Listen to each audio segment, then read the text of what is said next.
BJP ಹಿಂದುಳಿದ ಮೋರ್ಚಾ ತಾಲೂಕು ಘಟಕದಿಂದ ಹೊನ್ನಾವರ ತಾಲೂಕಿನ ಕರ್ಕಿಯ ಜ್ಞಾನೇಶ್ವರಿ ಮಠದ ಆವರಣದಲ್ಲಿ ವನ ಮಹೋತ್ಸವ ಕಾರ್ಯಕ್ರಮವನ್ನು ಆಚರಿಸಲಾಯಿತು.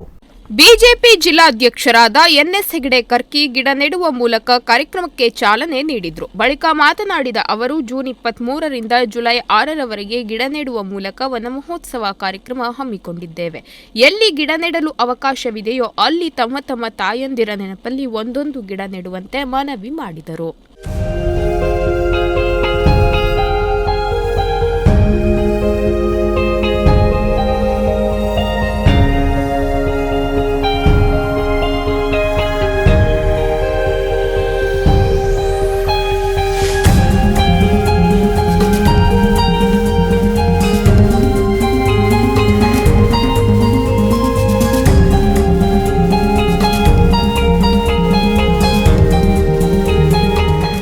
ಕೇವಲ ವನ ಮಹೋತ್ಸವ ಮಾತ್ರವಲ್ಲದೆ ವಿವಿಧ ಮೋರ್ಚಾ ವತಿಯಿಂದ ಹಲವು ಕಾರ್ಯಕ್ರಮಗಳನ್ನು ಆಯೋಜನೆ ಮಾಡಿದ್ದೇವೆ. ಪರಿಸರ ಪ್ರೇಮದ ಜೊತೆ ಸಮಾಜಮುಖಿ ಕಾರ್ಯದಲ್ಲಿ ತೊಡಗಿಕೊಳ್ಳುವಂತೆ ಕರೆ ನೀಡಿದರು.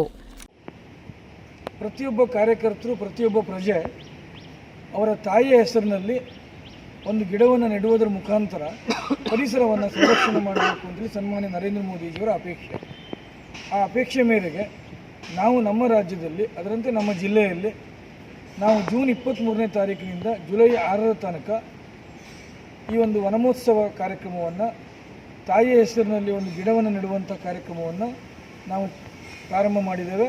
ಇವತ್ತು ಹೊನ್ನಾವರದ OBC ಮೋರ್ಚಾದ ನೇತೃತ್ವದಲ್ಲಿ ಈ ಕಾರ್ಯಕ್ರಮ ಯಶಸ್ವಿಯಾಗಿ ನಮ್ಮ ಕರ್ಕಿಯ ದೈವಜ್ಞ ಮಠದ ಆವರಣದಲ್ಲಿ ನಡೆದಿದೆ. ನಾವೆಲ್ಲ ಕಾರ್ಯಕರ್ತರು, ಬೂತ್ನಿಂದ ಬಂದಂಥ ಎಲ್ಲ ಕಾರ್ಯಕರ್ತರಲ್ಲಿ ಭಾಗವಹಿಸಿದ್ದೇವೆ. ನಾನು ವಿನಂತಿ ಮಾಡ್ತೇನೆ, ನಮ್ಮ ಎಲ್ಲ ಕಾರ್ಯಕರ್ತರು ಪ್ರತಿಯೊಬ್ಬರು ಜುಲೈ 6ರ ತನಕ, ಮತ್ತು ಆಮೇಲೂ ನೆಡಲಿಕ್ಕೆ ಅವಕಾಶಗಳಿದೆ, ಆದರೆ ಈ ಅಭಿಯಾನ ನಡೀತಾ ಇರುವಂಥದ್ದು ಜುಲೈ 6ರ ತನಕ. ನಾವೆಲ್ಲರೂ ನಮ್ಮ ಮನೆಗಳಲ್ಲಿರ್ಬೋದು ಅಥವಾ ಸಾರ್ವಜನಿಕ ಸ್ಥಳಗಳಲ್ಲಿರ್ಬೋದು ಅಥವಾ ಎಲ್ಲಿ ನಮಗೆ ಗಿಡ ನೆಡಲಿಕ್ಕೆ ಅವಕಾಶಗಳಿದೆಯೋ ಅಲ್ಲಿ ನಮ್ಮ ತಾಯಿಯ ಹೆಸರಿನಲ್ಲಿ ನಾವು ಒಂದು ಗಿಡವನ್ನು ನೆಡಬೇಕು ಅಂತ ನಾನು ಕೈ ಮುಗಿದು ಪ್ರಾರ್ಥನೆಯನ್ನು ಮಾಡ್ತೇನೆ. ಈ ಸಂದರ್ಭದಲ್ಲಿ ಹಿಂದುಳಿದ ಮೋರ್ಚಾ ತಾಲೂಕಾ ಅಧ್ಯಕ್ಷ ಗೋವಿಂದ ಗೌಡ, ಕರ್ಕಿ ಗ್ರಾಮ ಪಂಚಾಯತ್ ಅಧ್ಯಕ್ಷೆ ವೀಣಾ ಶೇಟ್, ಸದಸ್ಯರಾದ ಗಜಾನನ್ ನಾಯ್ಕ್, ಹರೀಶ್ ನಾಯ್ಕ್, ನಾಗರಾಜ್ ಗೌಡ, ವಿಎಸ್ಎಸ್ ಅಧ್ಯಕ್ಷ ಗಜಾನನ್ ಹೆಗಡೆ, ಪಟ್ಟಣ ಪಂಚಾಯತ್ ಸದಸ್ಯ ಸುಭಾಷ್ ಹರಿಜನ್, OBC ಮೋರ್ಚಾ ಉಪಾಧ್ಯಕ್ಷ ರಾಮಕೃಷ್ಣ ಮರಾಠಿ, ಮಂಡಲದ ಕಾರ್ಯದರ್ಶಿ ಯೋಗೀಶ್ ಮೇಸ್ತಾ, ಬಿಜೆಪಿ ಮುಖಂಡರಾದ MS ಹೆಗಡೆ ಕಣ್ಣಿ, ನಾರಾಯಣ್ ಹೆಗಡೆ, ವಿವೇಕಾನಂದ ಶೇಟ್ ಮೊದಲಾದವರು ಉಪಸ್ಥಿತರಿದ್ದರು. ನಾಗರಾಜ್ ನಾಯ್ಕ್, ನುಡಿಸಿರಿ ನ್ಯೂಸ್, ಹೊನ್ನಾವರ.